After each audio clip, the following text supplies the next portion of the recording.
नमस्कार के न्यूज के खास शो स्पेशल रिपोर्ट में आपका स्वागत है। मैं हूं मनोज मानस। आज हम फिर हाजिर हैं देश विदेश की कुछ खास और अहम खबरों के साथ। आज हम सबसे पहले बात करेंगे यूपी के काकोरी में वीरों को नमन करते हुए सीएम योगी के स्वदेशी आह्वान की। साथ ही बात होगी कर्नाटक में वोट अधिकार रैली में राहुल गांधी के आक्रामक तेवरों की। वहीं चलते चलते बात करेंगे ट्रंप की टैरिफ पॉलिसी को लेकर दुनिया में मची उथल पुथल की। तो चलिए अब चलते हैं खबरों के विस्तार में।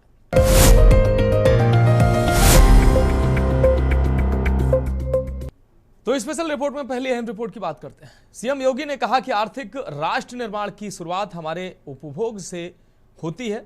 विदेशी वस्तुएं खरीदने से न केवल हमारा धन देश से बाहर जाता है, बल्कि वह धन आतंकवाद और उग्रवाद को भी पोषण दे सकता है। उन्होंने अपील की है कि आगामी त्योहार पर स्वदेशी वस्तुएं खरीदें और उपहार दें। मुख्यमंत्री ने कहा, यदि हम थोड़ा महंगा भी खरीदें लेकिन वह स्वदेशी हो तो उसका लाभ देश को मिलेगा। ये खास रिपोर्ट देखें। योगी की स्वदेशी को जीवन मंत्र बनाने की अपील। मुख्यमंत्री योगी आदित्यनाथ ने ऐतिहासिक काकोरी ट्रेन एक्शन शताब्दी समारोह के समापन पर स्वतंत्रता संग्राम के अमर क्रांतिकारियों को नमन किया और वर्तमान पीढ़ी से राष्ट्रभक्ति और स्वदेशी को जीवन का मंत्र बनाने की अपील की। उन्होंने साफ शब्दों में कहा कि स्वदेशी हमारे जीवन का ध्येय बने, स्वदेशी हमारे जीवन का मंत्र बने। हम जिएंगे स्वदेशी के लिए और मरेंगे अपने देश के लिए। जब भारत इस संकल्प के साथ आगे बढ़ेगा तो दुनिया की कोई ताकत इसका बाल भी बांका नहीं कर पाएगी। हमारा संकल्प होना चाहिए कि राष्ट्रभक्ति को फिर से जन जन के हृदय में हम प्रतिष्ठित करें, क्योंकि राष्ट्रभक्ति का जो दग्र भाव उन महान क्रांतिकारियों ने संचार किया था, जिसमें स्वयं की परवाह के बगैर हमें अपने देश को विदेशी हुकूमत से मुक्त करना है और उसके लिए अपने आप को बलिदान देने की, हर कीमत को चुकाने का जो जज्बा था, उस जज्बे का परिणाम ये है, उसी जज्बे का परिणाम है कि देश 1947 में आजाद हो गया। ये उसी की कीमत है और इसीलिए हम सबका संकल्प होना चाहिए कि राष्ट्रभक्ति का यह ज्वार जन जन के हृदय में प्रतिष्ठित हो।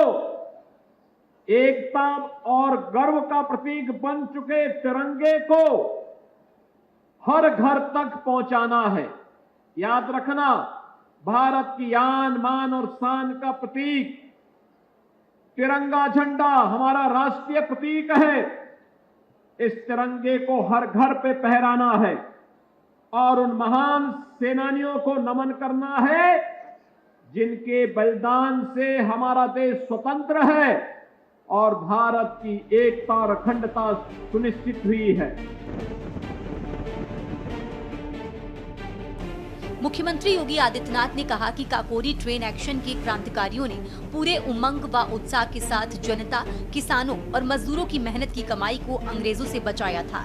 सीएम योगी आदित्यनाथ ने कहा कि 9 अगस्त 1925 को काकोरी के वीरों पंडित राम प्रसाद बिस्मिल, अशफाक उल्लाह खां, ठाकुर रोशन सिंह, राजेंद्र नाथ लाहिड़ी और उनके साथियों ने ब्रिटिश हुकूमत के सरकारी खजाने पर कब्जा कर उसे स्वतंत्रता संग्राम में लगा दिया। ये रकम महज 4600 रुपए थी, लेकिन उन्हें पकड़ने में अंग्रेजों ने 10 लाख रुपए से ज्यादा खर्च कर डाले।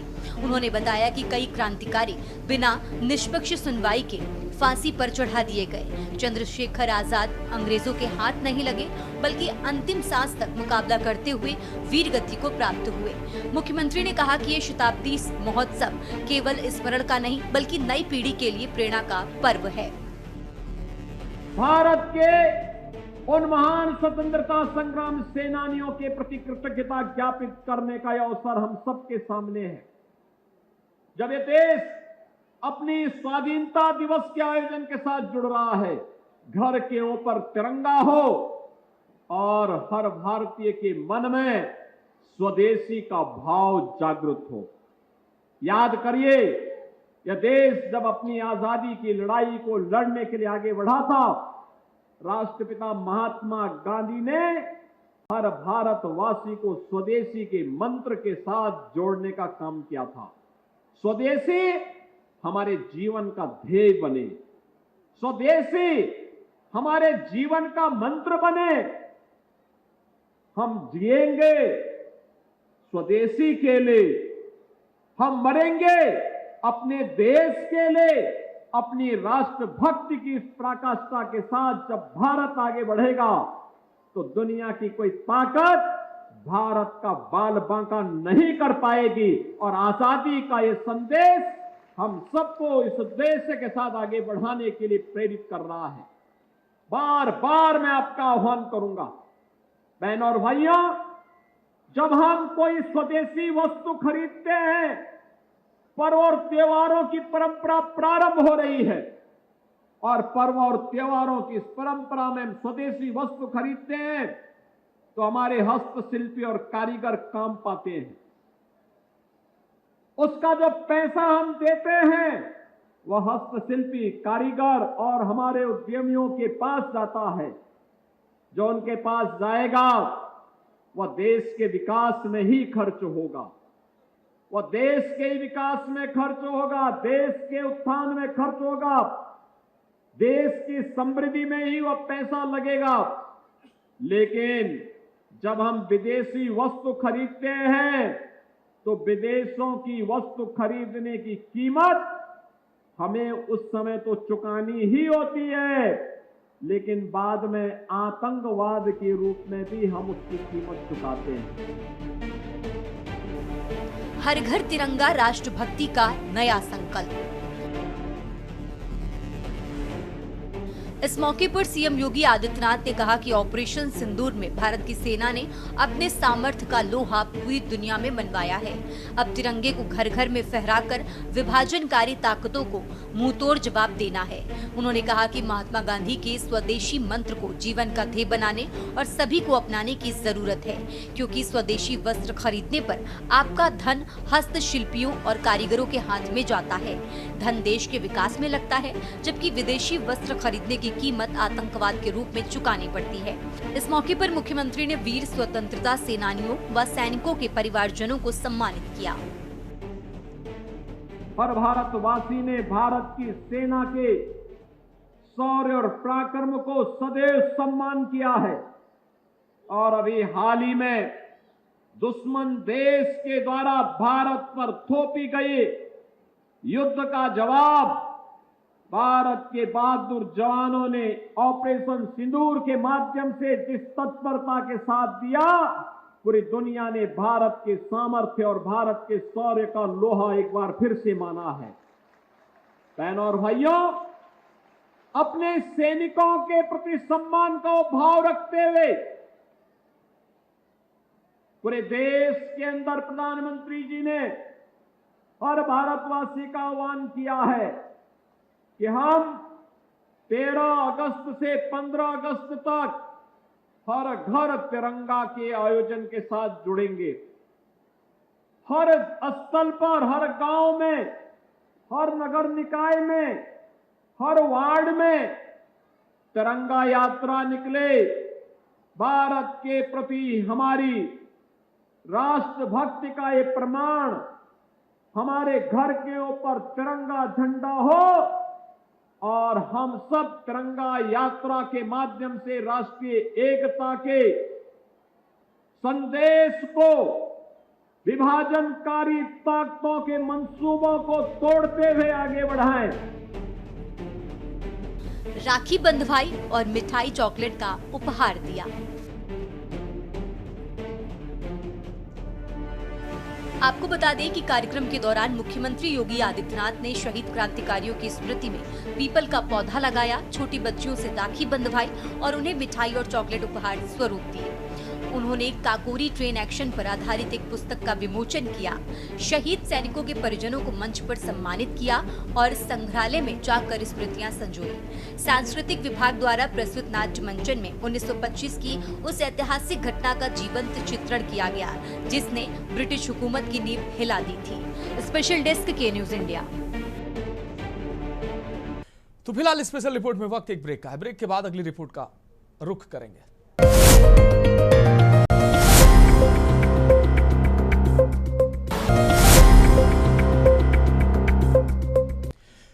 तो स्पेशल रिपोर्ट में बात अगली अहम रिपोर्ट की। लोकसभा में विपक्ष के नेता राहुल गांधी ने एक बार फिर चुनाव आयोग पर हमला बोला है। कर्नाटक में वोट अधिकार रैली में उन्होंने कहा कि वोट की चोरी संविधान के साथ धोखा है और इससे बचाना होगा। राहुल गांधी ने आरोप लगाया कि चुनाव आयोग राजस्थान और उत्तर प्रदेश में वेबसाइट बंद कर रहा है क्योंकि जनता के सवालों से उनकी पोल खुल जाएगी। आपको बता दें कि वो बेंगलुरु में फ्रीडम पार्क में वोट अधिकार रैली को संबोधित कर रहे थे। ये खास रिपोर्ट देखिए। लगातार निशाना, बोले संविधान को बचाना। नेता प्रतिपक्ष राहुल गांधी चुनाव आयोग पर लगातार निशाना साध रहे हैं। उन्होंने बेंगलुरु में शुक्रवार को एक बार फिर वोट की चोरी का आरोप लगाया।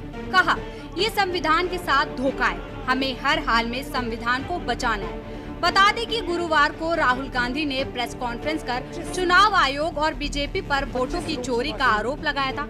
उन्होंने कहा था कि कर्नाटक के महादेवपुरा विधानसभा क्षेत्र में 1,250,000 फर्जी वोट बनाए गए, जिससे बीजेपी को फायदा हुआ।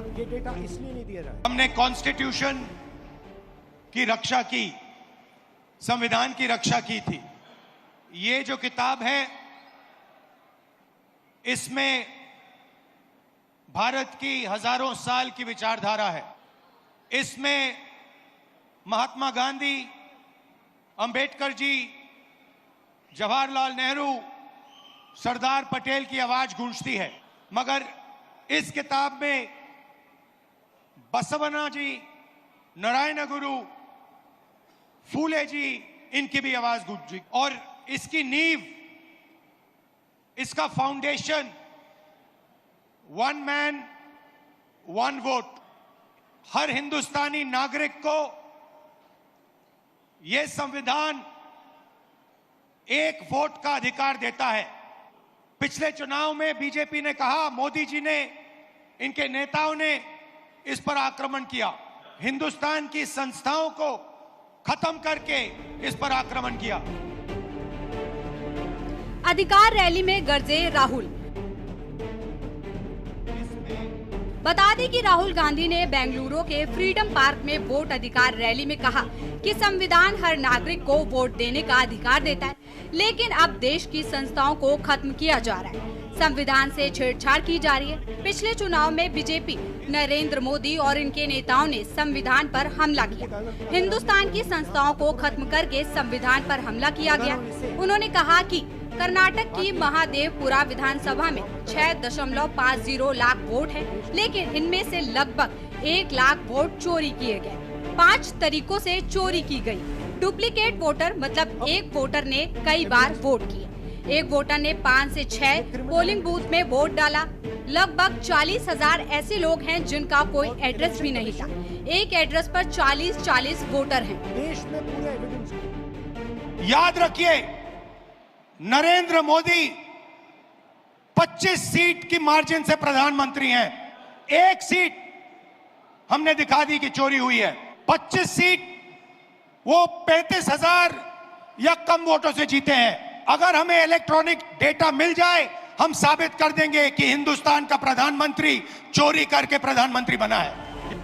राहुल गांधी ने रैली में कहा कि चुनाव आयोग मुझसे एफिडेविट मांगता है। मैंने संसद के भीतर संविधान पर हाथ रखकर शपथ ली है। आज जब हिंदुस्तान की जनता हमारे डेटा को लेकर आयोग से सवाल पूछ रहा है, तो इलेक्शन आयोग ने अपनी वेबसाइट बंद कर दी है। आयोग ने राजस्थान और बिहार में अपनी वेबसाइट बंद कर दी है, क्योंकि वे जानती है कि अगर हिंदुस्तान की जनता ने इसी डेटा को लेकर सवाल पूछना शुरू कर दिया तो उनकी पोल खुल जाएगी।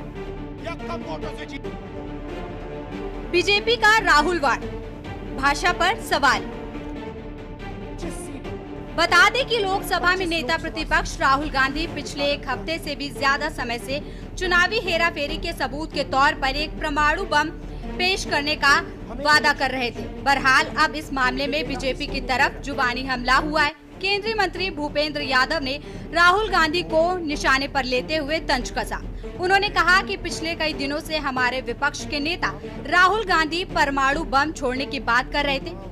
सच कहा जाए तो कांग्रेस के युवराज और देश के विपक्ष के नेता की भाषा में आक्रामकता चुनाव आयोग के अधिकारियों के लिए थी। भूपेंद्र यादव ने कहा, राहुल गांधी कहते हैं कि जब हम सत्ता में आएंगे तो चुनाव आयोग के बड़े और छोटे अधिकारियों को इसके परिणाम भुगतने होंगे। क्या सरकारी कर्मचारियों के खिलाफ विपक्ष के नेता द्वारा इस्तेमाल की गई ऐसी भाषा उनके पद को शोभा देती है? उन्होंने कहा कि अगर कोई हमारी सेना के शौर्य पर हमला करता है तो वो राहुल गांधी है। वे सुप्रीम कोर्ट की टिप्पणी की आलोचना करने से भी कभी नहीं चूकते। कांग्रेस के युवराज प्रदेश के प्रतिपक्ष के नेता की भाषा का जो अहंकार था वो हमारे काम करने वाले चुनाव आयोग के जो कर्मचारी हैं उनके लिए था।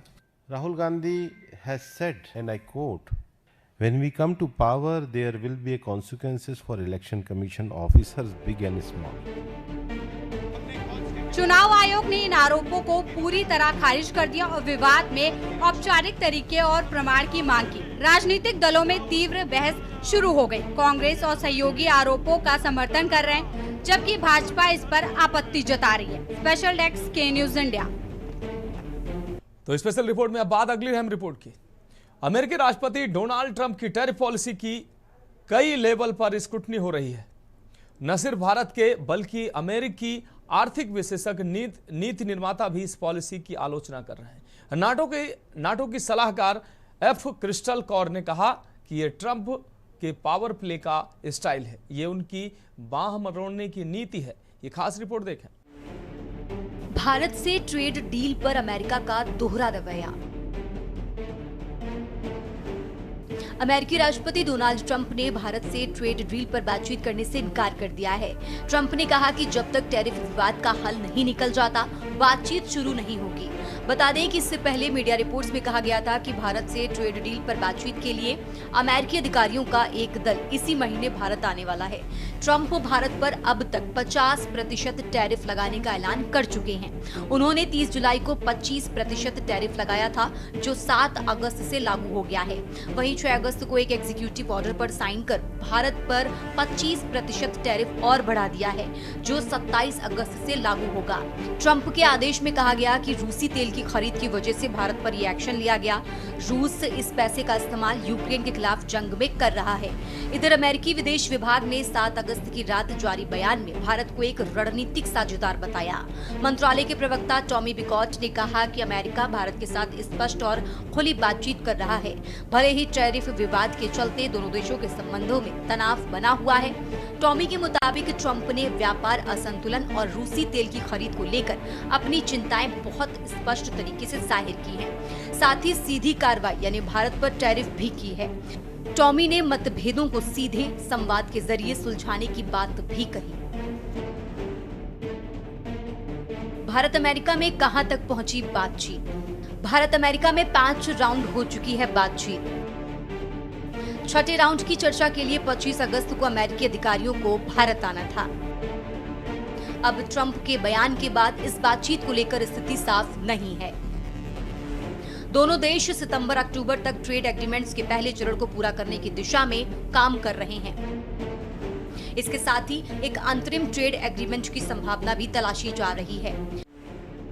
ट्रेड डील को लेकर वार्ता का पिछला राउंड वॉशिंगटन में हुआ था। भारत पर सेकेंडरी सैंक्शंस लगाने की चेतावनी। आपको बता दें कि ट्रंप अब तक 50% टैरिफ तो लगा ही चुके हैं, लेकिन उन्होंने भारत पर ज्यादा प्रतिबंध लगाने की चेतावनी दी है। उन्होंने पत्रकारों के सवालों का जवाब देते हुए कहा कि ट्रंप ने भारत पर 25% एक्स्ट्रा टैरिफ लगाने को लेकर पूछे गए सवाल पर यह जवाब दिया। ट्रंप से पूछा गया था कि अमेरिका ने भारत पर ही क्यों सख्ती की, जबकि चीन जैसे दूसरे और देश भी रूस से तेल खरीद रहे हैं।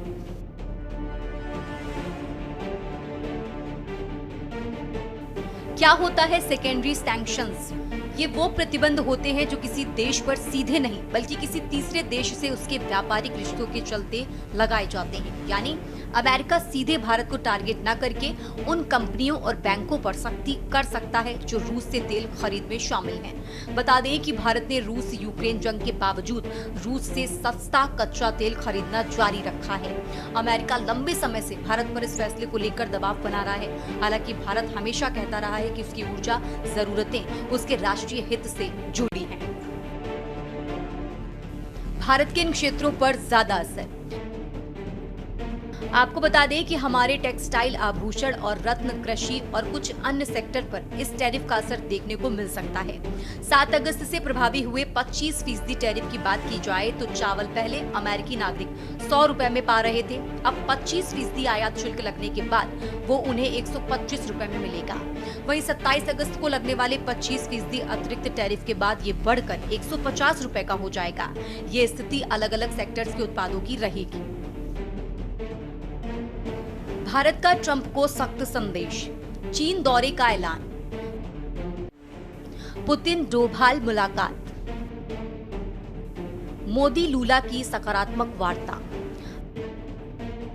आपको बता दें कि प्रधानमंत्री नरेंद्र मोदी इस महीने के अंत में जापान और चीन की यात्रा पर रवाना होंगे और उसके बाद सीधे चीन के तियानजिन शहर जाएंगे, जहां 31 अगस्त से 1 सितंबर तक आयोजित शंघाई सहयोग संगठन समिट में भाग लेंगे।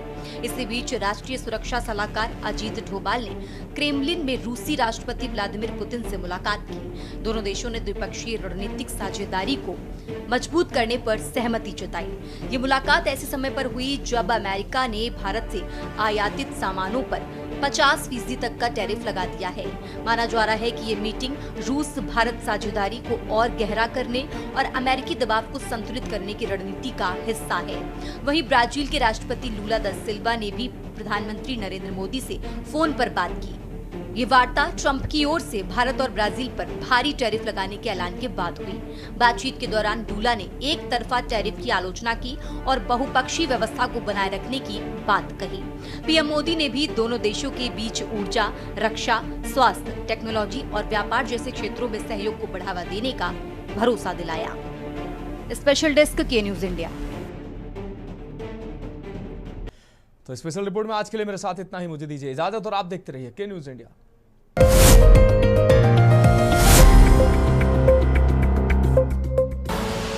आप देख रहे हैं के न्यूज खबरों।